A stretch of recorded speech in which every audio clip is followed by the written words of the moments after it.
नमस्कार दोस्तों, स्वागत है आपका हमारे नए वीडियो में। वीडियो स्टार्ट करें उसके पहले ही बोल देते हैं, वीडियो को लाइक शेयर कर दीजिएगा और कमेंट करके अपनी राय भी जरूर दीजिएगा। वीडियो में एक नया फीचर ऐड हुआ है हाइप करने का, तो फटाफट से वीडियो को हाइप भी कर दीजिएगा। तो दोस्तों, हम बात करने वाले हैं गुटखा वाली के बारे में। जी हाँ, आज गुटखा वाली का एक वीडियो आता है जिसमें वो अपने बच्चे को पढ़ने के लिए स्कूल जाने के लिए बोल रही होती हैं। चलो, हमारे इतने बोलने के बाद स्कूल का नाम ही सही इनके मुंह से निकला तो सही। इतना वीडियो बनाने के बाद इन्हें एहसास हुआ कि स्कूल नाम की कोई चीज होती भी है और इनके मुंह से वो सुनने को भी मिला। लेकिन क्या ही फायदा हुआ, दूसरे मिनट ही इन्होंने उस भ्रम को तोड़ दिया मेरे कि अपने बच्चे को स्कूल भेजेंगी। आप दिन में कम से कम 10 पुड़िया से कम तो गुटखा वाली भाभी गुटखा चबाती नहीं होंगी। हाँ, लाली, लिपस्टिक, पाउडर, क्रीम खरीदने के पैसे हैं, चूड़ी आप नई नई खरीद कर पहन रही हो, आपको दूसरे के वीडियो में समोसा, जलेबी, छनौड़ी, पकौड़ी खाते पकड़ा जा रहा है, लेकिन आपके बच्चे के पैर में चप्पल नहीं है। ये बात आपको नजर नहीं आ रही? हाँ, अगर आपका बच्चा प्रॉपर स्कूल जा रहा होता या आप उसको स्कूल भेजने की इच्छुक रहती तो कम से कम उसको कपड़े तो ढंग के दिलवाती, जूते तो दिलवा देती।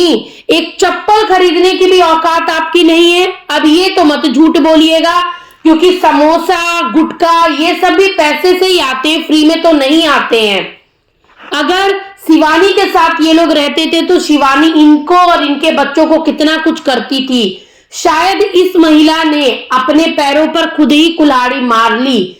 इस गुटखा फैमिली के अंदर सबसे खराब स्थिति इन्हीं की है, क्योंकि इनके 5-6 बच्चे हैं, पति भी बाहर रहता है और 6 बच्चों के साथ जिंदगी जीना आसान नहीं होता, जिसमें से एक जवान लड़की है।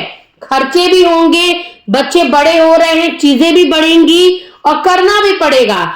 जब शिवानी के साथ रहते तो शायद शिवानी ज्ञान बुद्धि देती, बच्चों का अच्छे स्कूल में एडमिशन कराने का बोलती, शायद शिवानी के पहचान से कुछ प्रॉफिट इन लोगों को होता। लेकिन नहीं, कहते हैं ना, अपने पैर पर कुल्हाड़ी मारना, वही काम ही गुटखा वाली करी। जिन जिन के बहकावे में आकर इसको लगा कि ये बहुत तुर्रम खान बन गई है, शेर बन गई है, यूट्यूब पर आते ही छा जाएंगी। जब तक आप यूट्यूब पर कंट्रोवर्सी कर रहे हैं तब तक आपका चैनल चलेगा।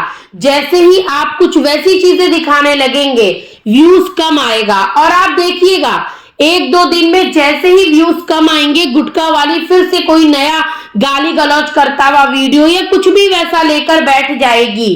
सीमा वाले इंसिडेंट में भी गुटखा वाली का यही था कि वो अकेले सीमा के लिए आवाज उठाने बैठ गई, जबकि सीमा की सगी बहन ने कुछ भी नहीं बोला।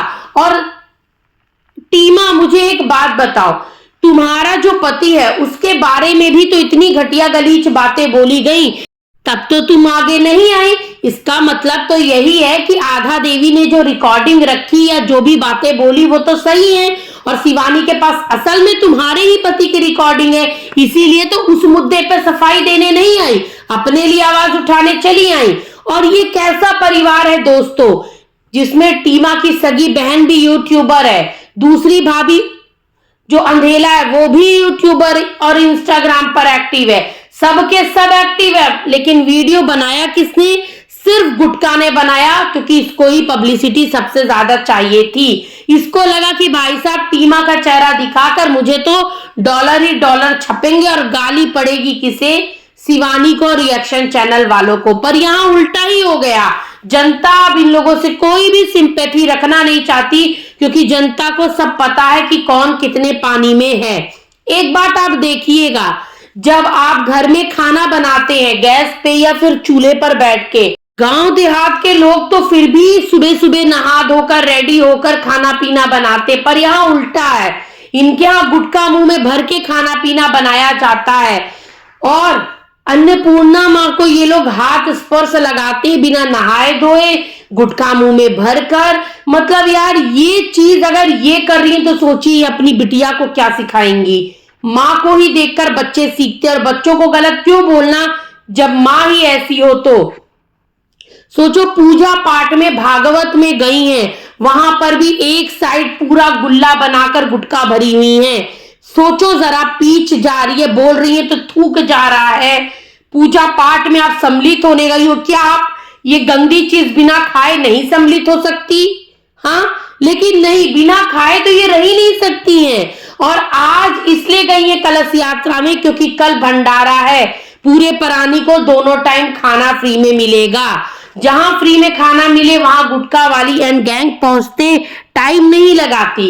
उससे पहले लोग बुलाते थक गए, लेकिन गुटखा वाली भाभी गई नहीं। हाँ, और आज गई हैं तो सबको रिकॉर्ड कर लेती हैं। एक बात बताइए, ये बोलती हैं कि शिवानी इनको दिखाकर और इनके घर को दिखाकर पूरा व्यूज बटोर ली, हाँ, डॉलर छाप ली, फेमस हो गई, वरना तो शिवानी के व्यूज ही नहीं आ रहे थे। अभी जितने शिवानी के व्यूज आ रहे हैं उससे पहले भी उतने ही व्यूज आते थे। कुछ बदला नहीं है शिवानी के व्यूज में, बल्कि बढ़ ही गए हैं व्यूज। एक और चीज, गुटखा वाली भाभी आप भी तो लोगों को दिखाती हैं, लोगों का घर दिखाती हैं, मंदिर दिखाती हैं। कोई भी लड़की हो, गांव की बहन बेटी हो, आपके वीडियो में आना चाहे या ना आना चाहे, आप सबको धड़ल्ले से ले लेती हैं। तो क्या आप उनके नाम से फेमस हो रही हैं? क्या आप उनके घर को दिखाकर, उनको दिखाकर फेमस हो रही हैं? थोड़ा इस चीज का जवाब दीजिएगा, क्योंकि जो चीज आप दूसरों पर उठाते हैं ना कि वो ऐसा कर रहा था, वो ऐसा बोल रहा था, तो सबसे पहले वो चीज अपने गिरेबान में झांकना चाहिए कि क्या हम दूध के धुले हैं, क्या हम वैसी चीजें नहीं करते हैं। दिव्यापुर की पूतना के वीडियो में ये गुटखा वाली समोसा खाते, कचौड़ी खाते पकड़ी गई। एक तरफ तो इसका बच्चा चप्पल के लिए परेशान है कि चप्पल ही नहीं है, और दूसरी तरफ ये छनौड़ा पकौड़ी खा रही है, वो भी अकेले। भाई, इनका मन कैसे मान जाता है? सोचिए जरा कि इनके बच्चे घर पर हैं, पति घर पर है, और ये अकेले निकलकर खा पी रही हैं। ऑटो में आती जाती है, पैदल आती जाती नहीं है, तो ऑटो में आने जाने का भाड़ा भी अहियारी से दिव्यापुर तक का जोड़ लीजिए, डेली कितना होता होगा, क्योंकि अक्सर करके ये आपको ऑटो में बैठकर रिकॉर्डिंग करते तो दिखती हैं। मतलब कि बोलती हैं कि पैसा आ जाएगा तो हम बच्चों के लिए चप्पल खरीद लेंगे, घर बनवा लेंगे, ये कर लेंगे। मतलब कि ये क्या सोच रही है कि जनता बेवकूफ है? जब ये शादी विवाह में जाती हैं और जब ये मार्केट में घूम घूम के खाती हैं, तब तो किसी स्तर से नहीं लगता है कि इनके पास पैसे की कमी है। अभी तक ये 2-3 शादियां अटेंड करी और सब शादियों में अलग अलग साड़ी, अलग अलग ज्वेलरी, अलग अलग कान में का डाल के गई हैं। होगा तभी तो पहन ओढ़ कर जा रही है ना।